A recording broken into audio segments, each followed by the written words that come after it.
ஸ்ரீகுருப்போ நம. வசுதேவசுதம் தேவம் கம்சசாரூணமர்தனம் தேவகீ ஹிருதயானந்தம் கிருஷ்ணம் வந்தே ஜகத்குரும்.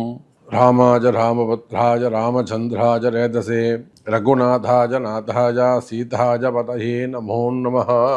எல்லாம் வல்ல ராமலக்ஷ்மண வீர ஆஞ்சநேய சகித ராமச்சந்திர பகவானுடைய திருவடிகளையும் ஸ்ரீ ஸ்ரீ சக்கரத்தாழ்வாருடைய திருவடிகளையும் வணங்கி உலகம் முழுவதும் வாழக்கூடிய என் அன்பு பக்தர்களே, சுதர்சன ஜெயந்தி. சக்கரத்தாழ்வார் நம்ம எல்லாருக்குமே தெரியும். ஏதேனும் ஒரு குடும்பத்தில் ஒரு தொடர்ந்து ஒரு அஷ்டம சனி அல்லது ஒரு சனி பகவானுடைய தொந்தரவு, சனி திசை, புதன் திசை, கடன் பிரச்சனைகள்.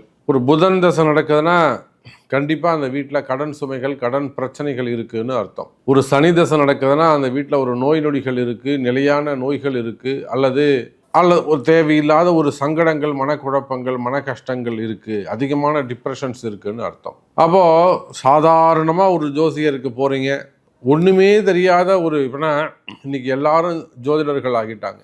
நம்ம அதை குறை சொல்ல முடியாது. அனைவரும் ஜோதிடர், அனைவரும் அர்ச்சகர் ஆகலாங்கிற மாதிரி, அனைவரும் ஜோதிடர் ஆகலான்ற மாதிரி அவங்க சின்ன சின்ன விஷயங்களை தெரிஞ்சு வச்சுக்கிட்டு நிறைய விளம்பரங்கள். அப்போ அடிப்படை தெரிஞ்சவங்க கூட ஒரு கஷ்டம்னு சொன்னால் அவங்க என்ன எழுதி கொடுப்பாங்கன்னா, வீட்டில் ஒரு சுதர்சன ஹோமம் பண்ணுங்க, உங்கள் கஷ்டம் தீரும், ஆகையினால வீட்டில் ஒரு சுதர்சன ஹோமம் செய்யுங்க அப்படின்னு சொல்லிடுவாங்க. அப்போ அந்த அளவுக்கு கஷ்டங்களை உடனடியாக நீக்கக்கூடிய அப்படி ஒரு ஹோமம் இருக்கா, வழிபாடு இருக்கா, அல்லது தீமைகளை சுட்டெரிக்கக்கூடிய ஒரு வழிபாடு, அல்லது எதிரிகளுடைய தொந்தரவுகளிலிருந்து பக்தர்களை இம்மீடியட்டாக காப்பாற்றக்கூடிய ஒரு வழிபாடு, அப்படி ஒரு தெய்வம் இருக்கா அப்படின்னா அது நிச்சயமா சுதர்சன ஹோமம், சுதர்சன சக்கரத்தாழ்வார் அப்படிங்கிறதுல எந்த மாறுபட்டு கருத்தும் நமக்கு கிடையாது.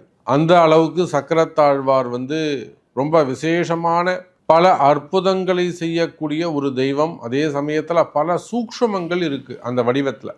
ஒரு அருகோணம் இருக்கும், ஷட்கோணம்னா இந்த முருகருக்கு சரவண பவா அப்படின்னு எழுதுறோம் பார்த்தீங்களா, அந்த அருகோணம். அந்த ஷட்கோண வடிவத்துல தான் இந்த சக்கரத்தாழ்வார் இருப்பார். பொதுவாக பெருமாளுக்கும் அக்னிக்கும் சூரியனுக்கும் சம்பந்தம் கிடையாது. பெருமாளுக்கும் உஷ்ணத்துக்கும் நெருப்புக்கும் சூரியனுக்கும் சம்பந்தம் கிடையாது. சூரியனும் நெருப்பும் இதெல்லாம் சிவபெருமான் உஷ்ணமானவர். பெருமாள் சந்திர வடிவமானவர், ரொம்ப குளுமைய விரும்பக்கூடியவர், சுகபோகமா இருக்கணும்னு நினைக்கக்கூடியவர். இந்த பெருமாள் நெருப்பு வடிவமா ஒரே ஒரு இடத்துல தான் இருக்கிறார். அந்த நெருப்பு வடிவம் தான் சக்கரத்தாழ்வார். மற்ற எல்லா வடிவங்களும் நீங்க அயக்ரீவர் எடுத்துக்கிட்டாலும் சரிதான், லக்ஷ்மி நரசிம்மர் எடுத்துக்கிட்டாலும் சரிதான், எல்லாமே உக்ரமான தெய்வமா இருந்தா கூட அங்க நெருப்புக்கு சம்பந்தப்படாது. ஏன்னா பெருமாள் இயற்கையாகவே குளுமையை விரும்பக்கூடியவர். அதனால்தான் அடிக்கடி குளிக்கணும்னு ஆசை இல்லை அவருக்கு. வாரத்துக்கு ஒரு நாள் குளிச்சாலே போகிறோம். மழை காலத்தில், மார்கழி மாசத்துல நம்ம என்ன பண்ணுவோம், வெயில் காலத்துல காத்தால ஒரு வாட்டி, சாயந்தரம் ஒரு வாட்டி குளிப்போம். புழுக்கம் தாங்காது, வேர்வை தாங்காது. அதுவே மார்கழி மாசமா இருந்தா ஒரு நாளைக்கு ஒரு வாட்டி குளிச்சா போதும். அதை போல பெருமாள் சந்திரனை நீரை அடிப்படையாக கொண்டவர், குளுமையானவர். அந்த பெருமாள் அக்னி வடிவமாக இருக்கிறார், ஜுவாலை வடிவமாக இருக்கிறார், நெருப்பு வடிவமாக இருக்கிறார்னா அது ஒரு அவதாரம். அதுதான் இந்த சக்கரத்தாழ்வார் வழிபாடு, அதுதான் இந்த சுதர்சன சக்கர அவதாரம்.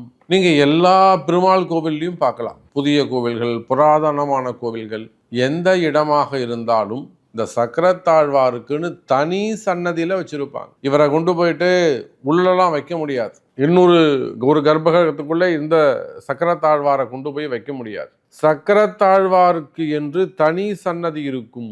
இன்னொரு விசேஷம் என்னன்னு கேட்டீங்கன்னா, ஒரு பக்கம் சக்கரத்தாழ்வார் இருப்பாங்க, கிழக்கு முகம் நோக்கி சக்கரத்தாழ்வார் இருப்பாங்க, மேற்கு முகம் நோக்கி நரசிம்மர் இருப்பாரு. ஒரே கருசிலையில ஒரு வலது பக்கம் இடது பக்கம் ரெண்டு முகம் இருக்கும். அந்த ஒரு பக்கத்துல சக்கரத்தாழ்வாருடைய முகமும் உருவமும், இன்னொரு பக்கம் நரசிம்மருடைய உருவமும் இருக்கும்.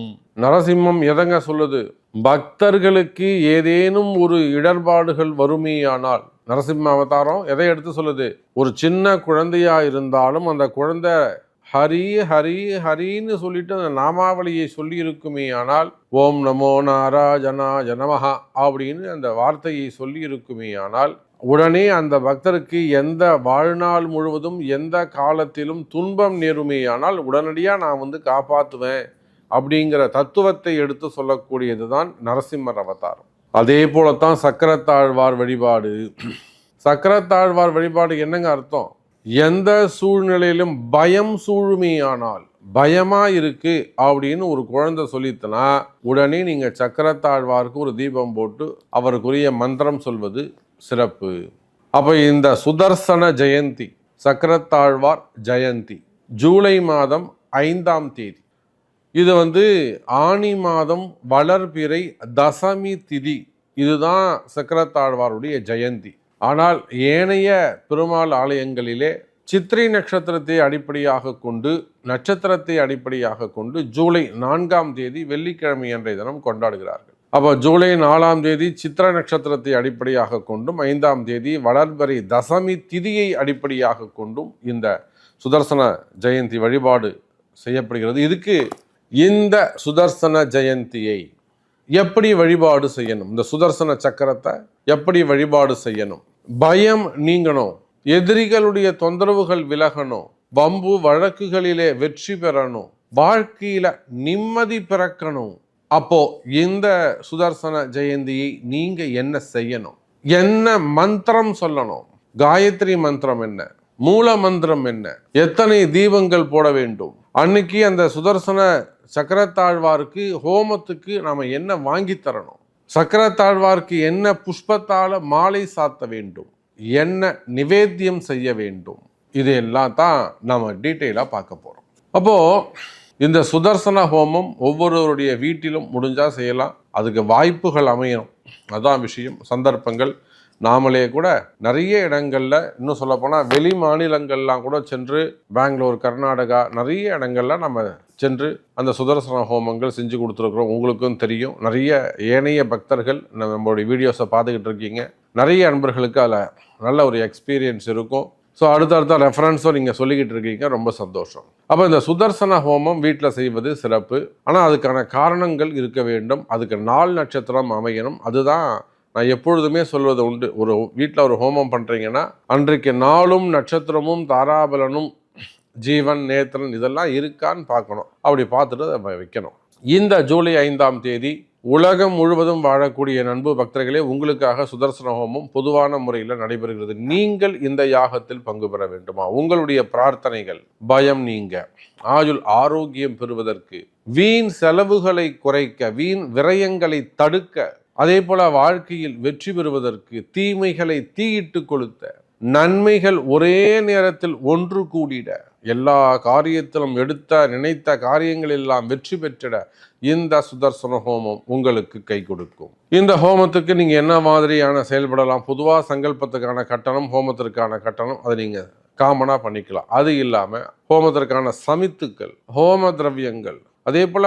தூய்மையான பசு நெய், அன்னம், ஆஜ்யம், சமித்து, மந்திரம், வஸ்திரம், இதை போன்ற தானங்களை தரலாம், வாங்கி தரலாம். பிராமண தட்சணை அதை எடுத்து தரலாம். அதே போல சக்கரத்தாழ்வாருக்கு வாசனையான வெட்டிவேர், என்றுமே வாடாத புஷ்பம்னா அது வெட்டிவேர் தான். இன்னைக்கு ஒரு ₹1,00,000 கொடுத்து ஒரு பூ மாலை நீங்க டெக்கரேட் பண்ணாலும் 2 நாள் போனால் அது வாடிடும்.